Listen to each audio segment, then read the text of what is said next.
So let's paint a picture. You're on a website, you see that little padlock icon, everything feels safe and sound. Then you click a link on the page and bam, a warning pops up. The padlock is gone, replaced by an error. What on earth just happened? If you're a developer, I bet you felt this exact moment of frustration. I mean, you've done everything right. You set up your secure server, you got the certificate, everything is running over HTTPS, but the second you try to pull in some content from another source, the browser just slams the door in your face. And this is the message you get. This error, pulled straight from a classic Stack Overflow question, is really the heart of the puzzle we're tackling today. It's the browser basically putting its foot down, and for a really, really good reason. So let's break down what it's actually trying to tell us. Okay, first things first, let's decode that warning. I want you to think of it like a broken padlock. The main gate to the castle is locked and secure, but you've left a side door wide open for anyone to walk through. Mixed content is, well, exactly what it sounds like. You've got your main page. It's secure, it's delivered over that nice, safe HTTPS. But then it tries to load another piece of content, maybe an image, a script, or in our developer's case, a whole app in an iframe, using the old insecure HTTP protocol. And that's where the trouble starts. And here's the fundamental conflict, right? On one side, you have the secure, encrypted, trustworthy world of HTTPS. On the other, you've got the insecure, plain text, unverified world of HTTP. Your browser is basically playing the part of a security guard, and there is just no way it's going to let that sketchy HTTP package onto its secure property. And why is the browser so strict about this? Well, it's because that insecure HTTP request can be intercepted. It's vulnerable to what's called a man-in-the-middle attack. An attacker could literally inject malicious code, say a script that steals user passwords, into that HTTP resource. And if the browser let it load, that malicious code would run with all the trust and permissions of your main, secure HTTPS page. So the browser just blocks it, period. It's a critical defense. Now, to really get how we're going to solve this, we first have to understand the technology that gives us that padlock in the first place. So let's talk about the powerhouse behind the scenes, Transport Layer Security, or TLS. TLS is the unsung hero of the modern internet. It's the protocol that makes sure your conversation with a web server is private and that the server is who it says it is. Anytime you see HTTPS in your address bar, you're looking at TLS in action.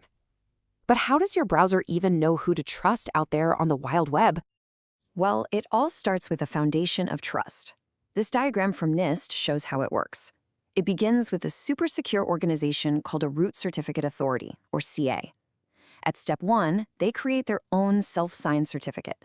Then, in steps 2 and 3, that certificate gets securely handed off to companies like Apple, Google, and Microsoft, who embed it directly into your browser or operating system. That means your computer trusts these root CAs from the moment you turn it on. And this is where it gets really smart. Because those root CAs are so important, they're often kept offline for security. So, they delegate authority. The root CA issues a certificate to an intermediate CA, and that intermediate is the one that actually issues a certificate to a web server.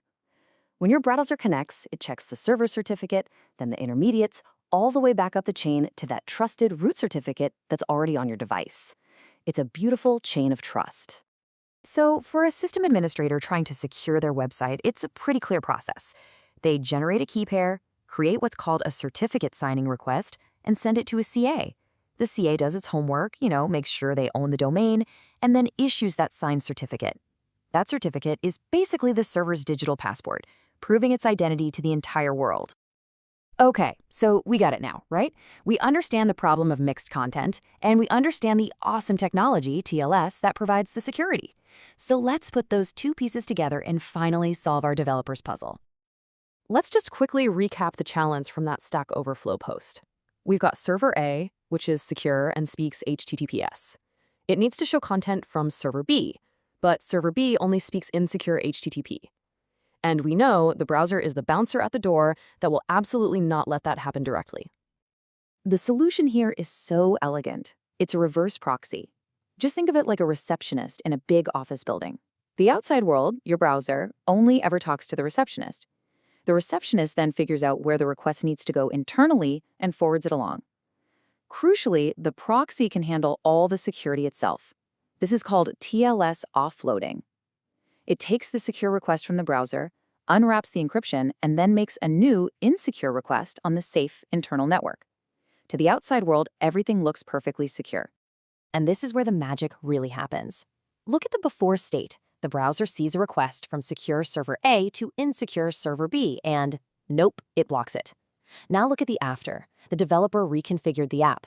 The browser now makes a fully secure HTTPS request to an address on server A. The reverse proxy on server A gets that secure request, and it's the one that makes the insecure call to server B internally. As far as the browser is concerned, everything is 100% secure. Problem solved. Look, solving a single mixed content error is one thing, but the principles behind all of this, certificate management, secure communication, they have massive implications for any business. This isn't just about a technical glitch, it's about the entire business of trust. You'd think that certificate failures are caused by sophisticated hackers, right? Well, according to NIST, it's usually just simple human error. The admin just forgets it's expiring. The notification email goes to a spam folder, or even worse, to someone who doesn't even work there anymore. Or maybe a renewed certificate gets installed on one server in a cluster, but not the other 5. These simple mistakes happen constantly. And the consequences of these simple mistakes, they can be catastrophic.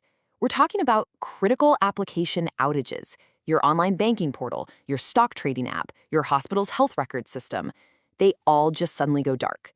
Pretty much every large company has a story about a major service going down just because of a single expired certificate. But the danger goes way beyond just outages. If an attacker manages to steal your private keys, they can create a fake but trusted version of your site to trick users. If a new vulnerability is found in an encryption algorithm, a lack of preparedness, what we call crypto agility, could leave you exposed for weeks or even months. And get this, attackers can even use your own valid TLS encryption to hide their attacks from your security tools. So in the end, that little padlock is so much more than just an icon. It represents a complex chain of trust. It's a promise of security and privacy that you make to every single person who visits your site.